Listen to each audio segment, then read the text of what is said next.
تعد راجمات الصواريخ المصرية من الأسلحة القوية والفعالة في ترسانة الجيش المصري، وله أهمية كبيرة في ساحة المعارك نظرا لقدرته الضاربة والدقة العالية في تدمير قوات العدو.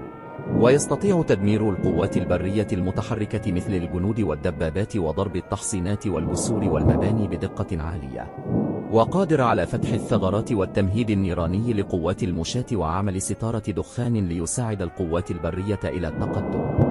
راجمات الصواريخ المصرية لها القدرة على تدمير دفاعات العدو إذا أطلقت بكميات كبيرة، لأنه لا يستطيع أي دفاعات صد هذه الكمية من الصواريخ المتطورة التي تعمل بنظم التوجيه الذكي.